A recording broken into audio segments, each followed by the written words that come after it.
بسم اللہ الرحمن الرحیم۔ السلام علیکم۔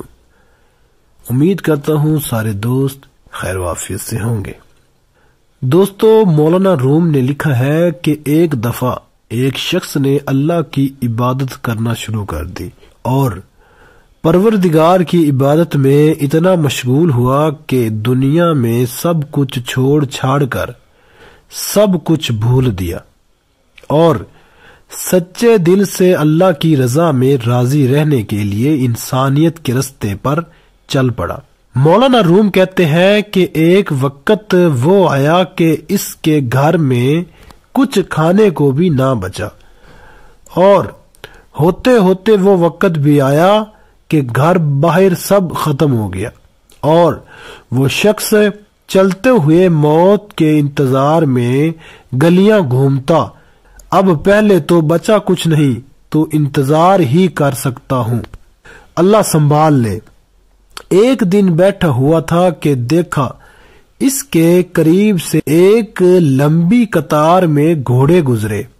ان گھوڑوں کی سیٹ سونے اور چاندی سے بنی ہوئی تھی اور ان کی پیٹیوں پر سونے کے کپڑے پہنے ہوئے تھے۔ ان گھوڑوں پر جو لوگ بیٹھے تھے وہ کسی شاہی گھرانے سے کم نہ لگتے تھے۔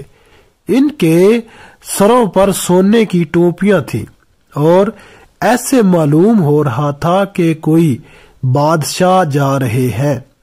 اس شخص کے دریافت کرنے پر اسے بتایا گیا کہ یہ 7 گاؤں میں ایک بادشاہ ہے، یہ سب اس کے غلام ہیں اور بادشاہ کے دربار میں جا رہے ہیں۔ وہ شخص کچھ دیر حیران ہوا کہ یہ حالت غلاموں کی ہے تو بادشاہ کی کیا حالت ہوگی۔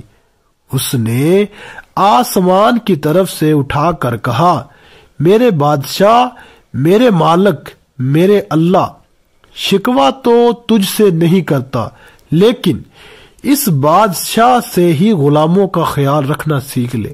اتنی بات کہہ کر وہ شخص چل دیا۔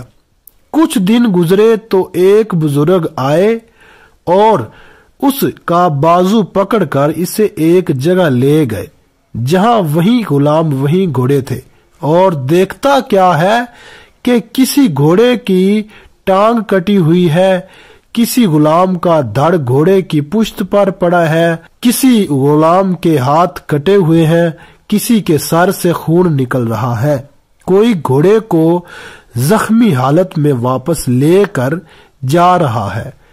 وہ شخص حیران ہوا اور بزرگ سے پوچھا، جناب آپ کون ہیں اور یہ سب کیا ماجرا ہے؟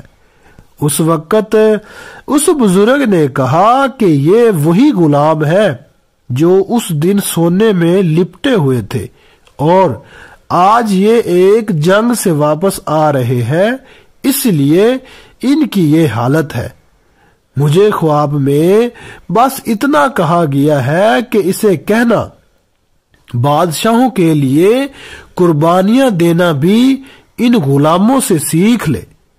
حقیقت میں ہمیں قربانی دینا آیا ہی نہیں، چاہے دین کا معاملہ سیدھا کرنا ہو، رشتہ داروں کا یا دنیا کا۔ جس دن ہم قربانی دینا سیکھ لیں گے اس دن شہنشاہ اللہ رب العزت ہمیں ایسی بادشاہت عطا فرمائے گا جو کبھی نہ ختم ہوگی۔ سبحان اللہ۔